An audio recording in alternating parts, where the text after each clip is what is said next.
Pernah diceritakan Abdullah Bahr wa Abdullah Dunia. Ada hamba Allah dunia, ada hamba Allah laut. Pernah suatu ketika Abdullah Dunia, hamba Allah dunia ini duduk di tepi pantai. Ketika duduk di tepi pantai, dia suntuk, sumpah malam hari, sumpah dia, jenuh luar biasa. Tiba-tiba datang Abdullah Bahr dengan pakaian yang keluar dari laut, muncul dari laut, kaget, tersesat, ada orang tersesat keluar dari laut, dia lagi di tepi pantai, bingung, dia bingung, ini kok ada hamba yang aneh, ini sudah sumpek, stres, ketemu sosok manusia yang begitu aneh, sehingga bingung, ini kok ada manusia semacam ini nih. Akhirnya ketika ditolong, engkau ini siapa? Aku di mana katanya? Waduh, ini sudah sumpek, stres, masih ketemu lagi orang-orang yang model kayak begini, orang aneh kayak begini. Aku ini di mana katanya? Ya, engkau ini di dunia. Hah? Aku di dunia. Apa yang ada di dunia ini? Yang ada di dunia ini, ya, bagaimana kamu menjelaskan apa yang kau tanyakan? Boleh enggak aku numpang di rumahmu? Boleh, ahlan wa sahlan. Ini mumpung stres, gak punya teman, ketemu orang yang aneh juga kayak begini. Maka akhirnya diambil si hamba Allah yang ada di laut ini, Abdullah Bahr ini, diajak ke rumahnya hamba Allah dunia. Diajak, begitu sholat subuh bareng, sholat subuh, siang, aku ingin tahu bagaimana dunia ini. Ini ketemu orang stres ini. Hamba Allah dunia ketemu hamba Allah laut, dijuluki hamba Allah laut, ketemunya di tepi pantai tadi, muncul di samping pantai, kaget loh, tiba-tiba ada orang di sini, entah bagaimana ceritanya. Maka akhirnya diambil hamba Allah dunia, diajak ke rumahnya. Setelah sholat subuh, jalan-jalan keluar. Ini kok sepi ya, namanya subuh ya, sepi. Subuh ini sepi, nggak ada orang. Ana butuh konsentrasi ya, Hamzah. Tolong nanti ke sana dulu, Hamzah. Ana butuh konsentrasi, Hamzah. Ana butuh konsentrasi, nanti keluar dulu aja. Jadi hamba Allah yang ada di dunia ini mengajak ke rumahnya, setelah itu jalan-jalan keluar dari rumah. Tanya, ini subuh ini kok sepi ya, namanya subuh ini ya sepi, nggak ada namanya subuh rame-rame nanti jam 7, jam 8. Oh begitu ya. Akhirnya berdua ini berjalan. Dua orang ini berjalan bertemu dengan sekelompok orang lagi bersuka cita. Sekelompok orang lagi mereka berbahagia. Tanya, apa ini? Jumlahnya kecil, nggak terlalu banyak. Tanya, apa ini? Ini syukuran loh. Syukuran apa? Syukuran lagi punya anak. Loh, punya anak kok syukuran? Punya anak kok pada ketawa? Aneh ini. Harusnya orang punya anak ini ya menangis. Kata hamba Allah dunia, ini kok aneh hamba Allah Bahr, hamba Allah laut ini. Orang punya anak ya harusnya bahagia. Masa ada orang punya anak terus nangis-nangis? Ada? Nggak ada. Di kita ini orang kalau punya anak semua senang, alhamdulillah, dengan canda tawa yang luar biasa, alhamdulillah. Tapi kata hamba Allah yang ada di laut ini aneh, ini ada orang punya anak kok tambah berbahagia, nggak ada orang yang menangis. Aneh hamba Allah dunia, kata hamba Allah Bahr tadi. Aneh hamba Allah yang ada di dunia ini. Kalau tempat kami ini harusnya orang punya anak ini pada nangis semua. Jalan lagi. Begitu jalan, akhirnya bertemu lagi. Subhanallah, Allah tampakkan semua cerita ini. Kita bisa ambil hikmahnya. Ketemu dengan sekerumun orang, dia lagi berpesta. Lagi berpesta, berbahagia. Tanya, ini ada apa nih kok orang pada bersuka cita seperti ini? Bersuka cita, berbahagia. Ya, mereka itu lagi bersyukur kepada Allah. Kenapa bersyukur? Ya karena ketemu dengan pasangannya, menikah, maka dirayakan pernikahannya. Mereka rayakan pernikahan dengan bahagia, dengan joget-jogetan kayak begini. Dengan mereka menari-nari. Aneh, ada pernikahan kok malah mereka ini berpesta. Gharib, ini satu takjub saya lihat yang semacam ini. Kata hamba Allah dunia, waduh hamba Allah Bahr ini benar-benar kelewatan ini, benar-benar orang yang stres betul ini. Akhirnya jalan lagi, lihat ada kerumunan orang. Apa ini? Ini pasar. Pasar apa namanya pasar? Ya ini pasar. Orang bisa jual beli, tukar menukar, ya di sini tempatnya. Lihat waktu itu, lihat apa ini, orang kok lihat sampah kecil-kecil, itu bukan sampah, itu perhiasan. Perhiasan apa? Itu lihat, yang warnanya kuning itu namanya emas, yang putih mengkilat namanya berlian. Ya, terus kenapa dengan emas dengan berlian ini? Ya emas itu sangat berharga. Kalau jumlahnya besar bisa tukar rumah.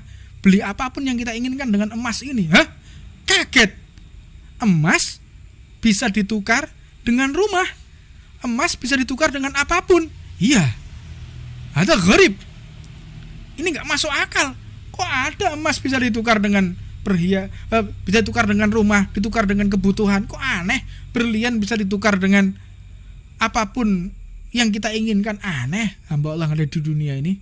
Jalan lagi, bertemu dengan sekelompok orang yang lagi menangis. Nangis terseduh-seduh. Kenapa mereka ini menangis? Mereka ini menangis karena ditinggal mati oleh orang yang dia cintai, tinggal mati oleh anaknya, ditinggal mati oleh istrinya, tinggal mati oleh suaminya. Ya makanya mereka ini menangis. Kita lihat siapa yang meninggal. Yang meninggal ternyata adalah keluarganya. Salah satu keluarganya ada yang meninggal. Dilihat, kok menangis mereka? Ya jelas orang ditinggal orang yang dia cintai pasti menangis. Aneh. Orang ditinggal wafat, orang yang dia cintai harusnya dia berbahagia. Wah, berarti stresnya tingkat dewa ini. Stres tingkat dewa. Ini ada orang punya anak harusnya berbahagia disuruh nangis. Orang menikah berbahagia harusnya menangis. Ini orang ditinggal mati, keluarga yang dia cintai harusnya menangis disuruh bahagia sama dia. Akhirnya ini aneh hamba Allah yang ada di dunia ini. Akhirnya ketika ini hidayah, asalnya dia bukan orang yang memperhatikan agama. Dengan kejadian seperti ini dia akhirnya Allah berikan kesempatan untuk berdakwah di jalan Allah. Asalnya dia bukan orang yang mungkin berdakwah, bukan orang yang perhatian terhadap dakwah. Tapi dengan kejadian ini hamba Allah yang ada di dunia ini akhirnya diambil. Ketika diambil oleh hamba Allah Bakar, kamu pengen tahu yang sebetulnya? Kalau menurut kita ini hamba Allah Bakar ini stres sama enggak? Istilah stres kan? Enggak waras ini orang seperti itu.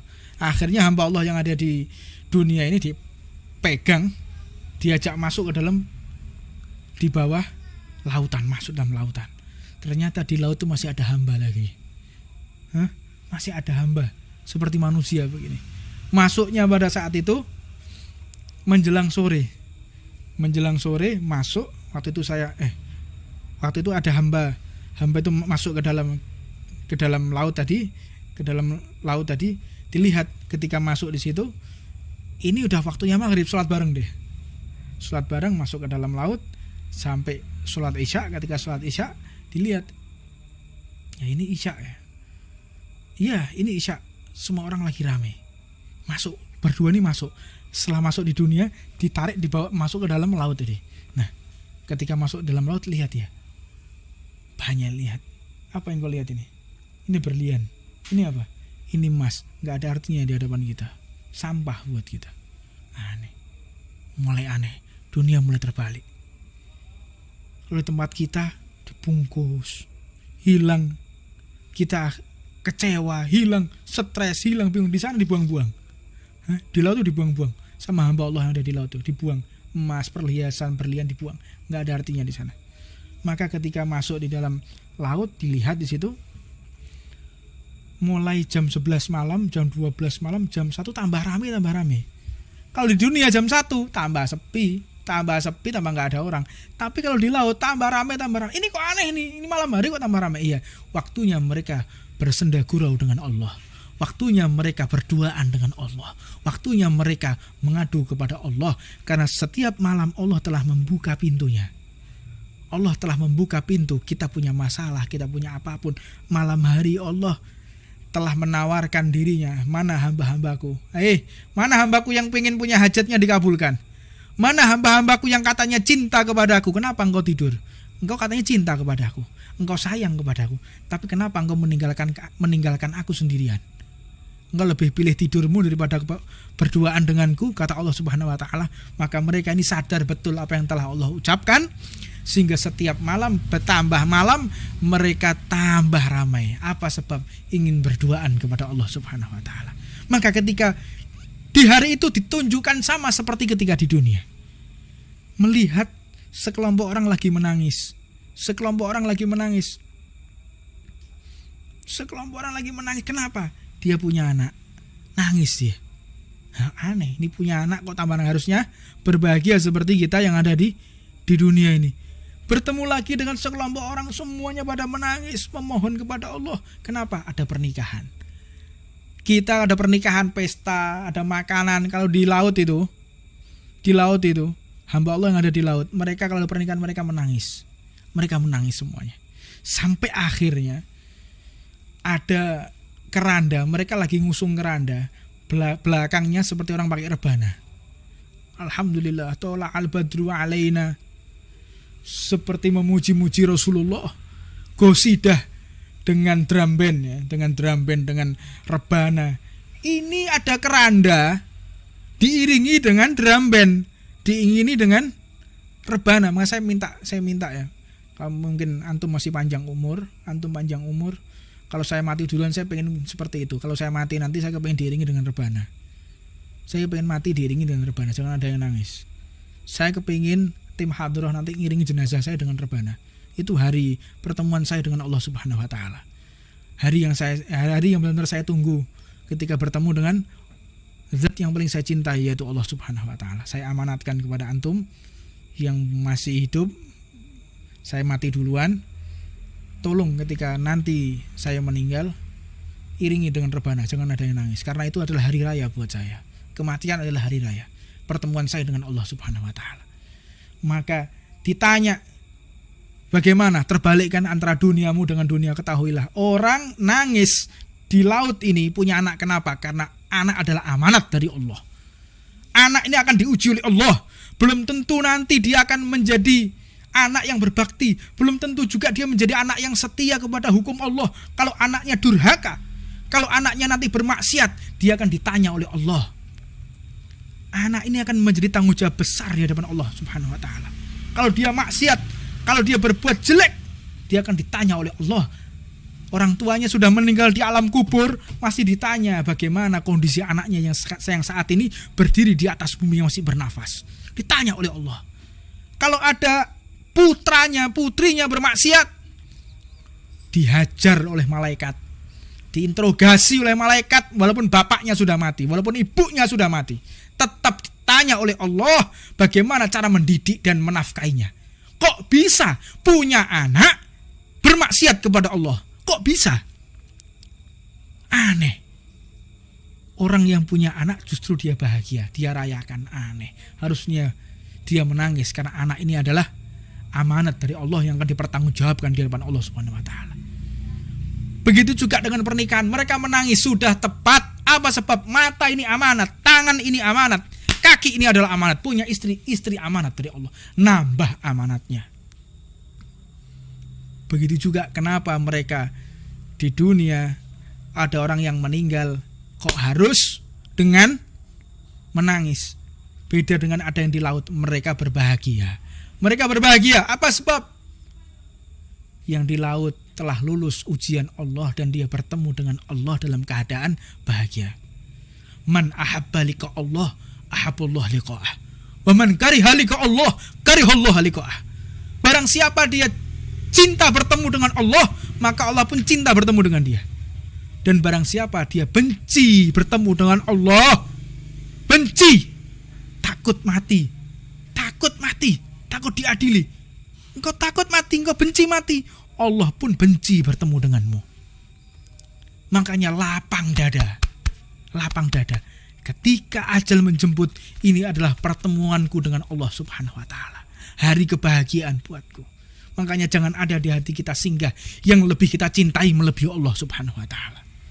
Yang lebih kita sayangi melebihi Allah Subhanahu wa taala. Man ahabba liqa Allah, ahabballah liqa'ah.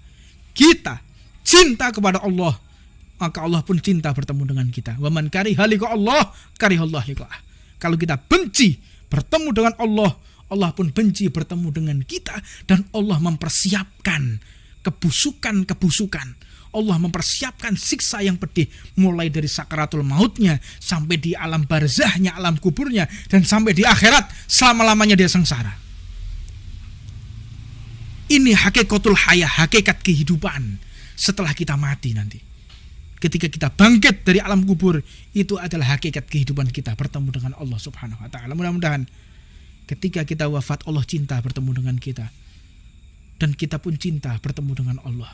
Jangan sampai ada hinggap di hati kita takut atas segala sesuatu, atas kematian, karena kematian adalah hadiah terbesar. Kematian adalah hadiah terbesar yang diberikan oleh Allah kepada hamba yang Allah cintai. Sedangkan kepada orang-orang yang Allah murkai, itu adalah azab terbesar ketika dia diakhiri usianya oleh Allah Subhanahu wa taala. Ditutup usianya oleh Allah, maka disitulah azab. Karena sudah ditutup pintu pertaubatan, ditutup pintu maaf oleh Allah Subhanahu wa taala. Makanya taubat, mumpung masih kita hidup, bertaubatlah kepada Allah. Umat-umat dahulu enggak seperti kita. Umat Nabi Musa 1 tahun, dilihat 1 tahun ke belakang, 2 tahun ke belakang, dia ada maksiat, dia mati su'ul khotimah. 2 tahun taubatnya, dihitung waktu kematiannya, dia mati usia 52. Umur 50 dia masih maksiat, 52 dia tetap dihukum sebagai orang-orang yang bermaksiat kepada Allah. Kalau kita umat Nabi Muhammad tidak, walaupun masih kita bernafas, belum sampai ke ghorghoroh. Ghorghoroh itu sampai di ujungnya ini. Nyawa masih di ghorghoroh. Sampai di ujung leher gini. Itu masih diterima oleh Allah. Kalau sudah naik sedikit dari ghorghoroh, ujung leher, pintu taubat ditutup oleh Allah. Sudah enggak bisa lagi. Sudah enggak bisa lagi. Dia bermaksiat kepada Allah, dia bertaubat diterima. Sudah di ghorghoroh, pintu taubat ditutup oleh Allah Subhanahu wa taala. Mudah-mudahan Allah tutup usia kita dengan husnul khatimah. Allah tutup usia kita dengan Allah cinta kepada kita dan kita dicintai oleh Allah Subhanahu wa taala. Rabbana atina fid dunya hasanah wa fil akhirati hasanah wa qina adzabannar. Allahumma barik lana fi ma baqi min Ramadan. Ya Allah, berkahi kami ya Allah. Berikan semangat bagi kami ya Allah di sisa bulan Ramadan ini ya Allah. Ya Allah, hajat kami banyak, sedangkan kekayaanmu melimpah ya Allah. Ya Allah, Engkau maha kaya, Engkau maha dermawan ya Allah. Berikan segala sesuatu yang kami inginkan ya Allah. Yang keinginan tersebut membuat kami semua semakin dekat kepadamu ya Allah. Ya Allah, jangan kabulkan ya Allah keinginan kami yang membuat kami semakin jauh darimu ya Allah. Ya Allah, apabila ada segala sesuatu yang haram dari harta kami, sucikanlah ya Allah. Dari segala sesuatu yang tidak Engkau ridhoi ya Allah, maafkanlah segala sesuatu tersebut ya Allah. Ya Allah, ya Allah, Engkau maha pemaaf. Di bulan yang mulia ini ya Allah, di detik-detik akhir bulan Ramadan ini ya Allah, muliakan kami dan keluarga kami ya Allah. Jadikan kami semua ya Allah suci ketika nanti menjemput Idul Fitri ya Allah, sehingga Engkau benar-benar memasukkan kami di dalam sabda Rasulullah Shallallahu Alaihi Wasallam menjadi orang-orang yang fitrah, orang yang suci dari segala dosa. Amin ya Rabbal Alamin. Ya Allah, dengan segala sesuatu yang kami lakukan ya Allah, kabulkanlah ya Allah. Segala sesuatu ya Allah yang Kau berikan kepada kami ya Allah, Engkau halalkan ya, jangan Kau hisab ya Allah. Apa yang kami punya jangan Kau hisab ya Allah. Masukkan kami ya Allah Tuhul jannah bighairi hisab. Masukkan kami dalam surga tanpa Engkau hisab, tanpa Engkau adil ya Allah. Mengingat segala sesuatu yang kami miliki ini ya Allah, tentunya akan kami pertanggungjawabkan ya Allah. Ya Allah, berikan kami ya Allah segala sesuatu yang paling kami inginkan ya Allah, yaitu pertemuan dengan Nabi Muhammad ya Allah. Jangan halangi mata kami untuk melihat wajah Nabi Muhammad ya Allah. Ya Allah, jadikan setiap malam kami ya Allah tidak terhalangi ya Allah, bermimpi bertemu dengan Nabi Muhammad ya Allah. Ya Allah, jika kami ya Allah belum sempat bertemu dengan Nabi Muhammad di dunia, di dalam mimpi ya Allah, jangan halangi ya Allah ketika sakratul maut kami untuk melihat wajah Nabi Muhammad ya Allah, sehingga tidak pedih rasa sakratul maut kami ya Allah, sehingga tidak sulit rasa sakratul maut kami ya Allah, sehingga tidak sakit ya Allah sakratul maut kami ya Allah dengan memandang wajah Nabi Muhammad ya Allah. Ya Allah, jadikan kedua mata ini ya Allah, meskipun mata kami tidak layak ya Allah untuk melihat wajah Nabi Muhammad ya Allah, tapi ridho ya Allah kedua mata kami ini ya Allah untuk melihat Nabi Muhammad sallallahu alaihi wasallam. Wa sallallahu ala sayyidina Muhammad wa ala man wa habibana Umar sallallahu wa ala man wal kutub al habib Umar sallallahu wa ala habibana Muhammad Jamal bin Taban wa barakatuh al hadratin nabi sirril fa